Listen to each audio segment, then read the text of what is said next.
Welcome back, everyone, to the special broadcast where I've been reading through Gipp's Understandable History of the Bible by Samuel C. Gipp, Ph.D., Brother Gipp. And I know it's been a while since I have done one of these videos, these broadcasts. So I'm going to start in chapter 8 today, and I'm going to be talking about Westcott and Hort. And we're going to go from... This starts on page 199 in the book that I have, the edition. I believe this is a third edition.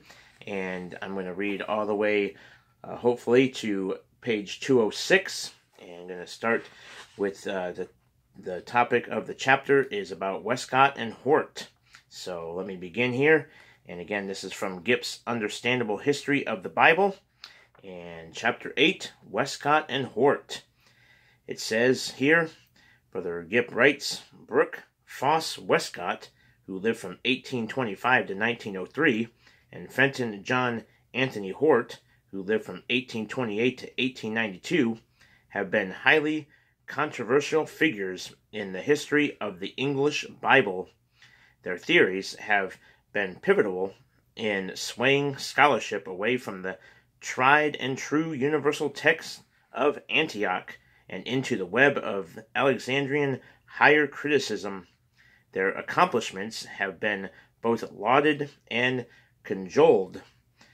On one side, their supporters have heralded them as great men of God who have greatly advanced the search for the original Greek text. Most Christian colleges still trumpet praise for them and teach their theories as faithfully as a public school teacher espouses evolution. On the other side, their opponents have leveled charges of heresy, infidelity, apostasy, and many other errors, claiming that they are guilty of wreaking great damage on the true text of Scripture. There are a faithful few Bible schools who are brave enough to break with tradition and expose the fallacies of their works. But these are condemned by the deceived as being unscholarly. Thank God, Brother Gipp puts in parentheses. I have no desire to sling mud, he says, nor a desire to hide facts. But I believe it is essential at this time that we examine what we know about these men and their theories concerning the text of the Bible. We must investigate just what they believed in order to understand how they arrived at the conclusions that they did. I long sought for copies of the books about their lives. These are the Life and Letters of Brook, Foss, Westcott by his son Arthur, and the Life and Letters of Fenton John Anthony Hort, written by his son.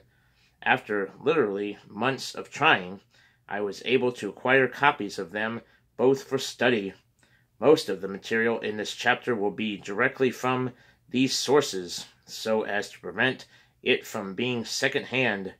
We cannot blindly accept the finding of any scholar without investigating what his beliefs are concerning the Bible and its doctrines. As we have seen, scholarship alone makes for an inadequate and dangerous authority. Therefore, we are forced to scrutinize these men's beliefs, their actions, and their values. Which leads into the first subtopic, titled A Monumental Switch. More than 200 years after its publication in 1611, the King James Bible was still the preeminent Bible used by Christians in England and around the world. There have been weak attempts made to replace it, but each endeavor has failed miserably. The agents of apostasy dove into the fray and began their work of casting doubt on its reliability. The Oxford movement was successful in damaging the integrity of the Church of England beyond repair.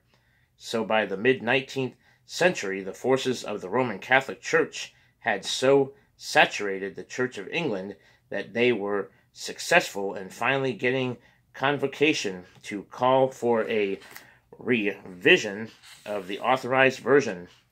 The revisers began their work in 1871 and published their New Testament in 1881, and the Old in 1884. It was known as the Revised Version.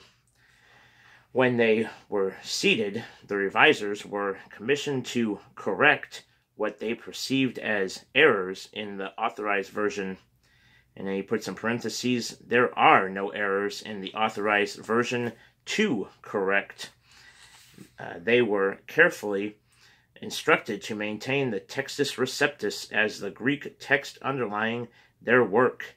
They were not authorized to change to a different Greek text for their work. Yet, by the time their work was completed, they had completely discarded the universal text in favor of the inferior local text of Alexandria, Egypt.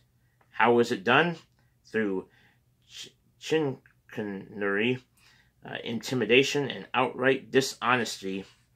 Brooks, Foss, Westcott, and F.J.A. Hort, members of the revision committee, were responsible for this underhanded action. Bit by bit, they secretly, unsuspectingly, introduced their own unpublished rendition of Alexandria's corruption of Scripture into the revision committee. By patient guidance, they achieved the greatest feat in textual criticism. They managed to supplant the universal text of the Authorized Version with the local text of Egypt and the Roman Catholic Church without authority to do so and against the wishes of the convocation. Neither Westcott nor Hort was a Bible believer, and both were known to have resented the preeminence given to the Authorized Version and its underlying Greek text. They had been deceived into believing that the Roman Catholic manuscripts, Vaticanus and Elf, were better because they were older. They believed this even though Hort admitted that the universal text was equal in antiquity to the old Egyptian manuscripts. The fundamental text of the late extant Greek manuscripts generally is beyond all question identical with the dominant on Graeco-Syrian text of the second half of the 4th century, and that's 131 from John Burgeon's book, The Revision Revised, Conservative Classics, Paradise, 1883, page 257. So that was note 131 on the bottom of the page here. All right, so that leads us into the next subtopic, titled Vicious Prejudice. In spite of the fact that they knew the readings of the universal text were found to be as old or older than the Egyptian text, Westcott and Hort still sought to dislodge it from its place of high standing in biblical history. Hort occasionally lets his emotions show.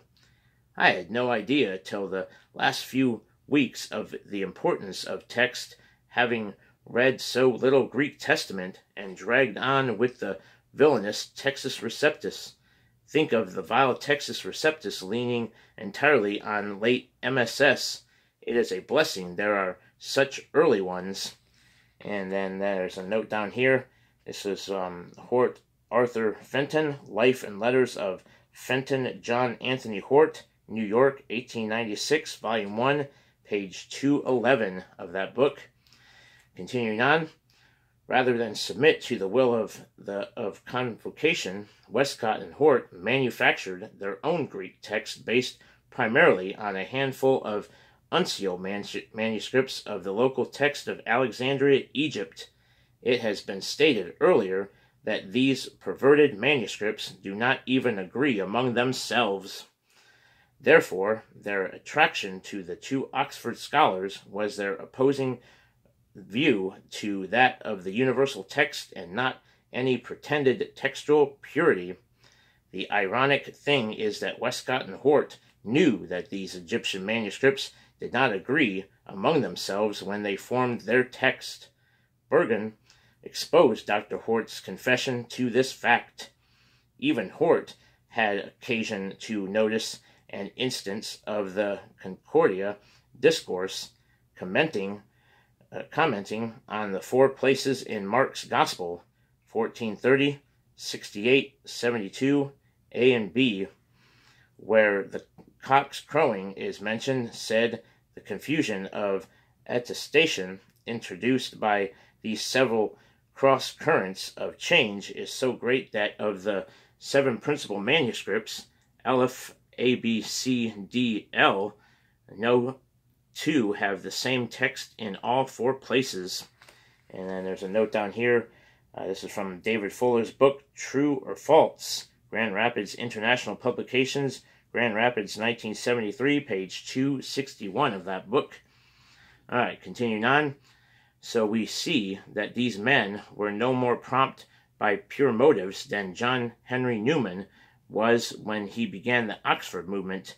Quite apparently, Westcott and Hort had a great work to do in England as well, and it was one that was every bit as insidious as that of Newman and his cohorts. And that leads us into the next subtopic, titled A Shocking Revelation. That these men should lead their influence to a family of manuscripts which have a history of attacking and diluting the major doctrines of the Bible should not come as a surprise to anyone who has investigated the doctrinal positions of either man. They were not what we would call straight doctrinally. They were, in fact, nothing more than a couple of lost Episcopalians who had no more respect for the Bible than any other lost religious person. In fact, neither man believed that the Bible should be treated any differently than the writings of the lost historians and philosophers. That is by no means the position taken by anyone who loves the Bible and upholds it as God's perfect word. Hort wrote, "For ourselves, we dare not introduce considerations which could not reasonably be applied to other ancient texts, supposing them to have documentary attestation of equal amount, variety, and antiquity." And that's from Edward Hill's book, Believing Bible Study, The Christian Research Press, Des Moines, 1967, page 122 of that book.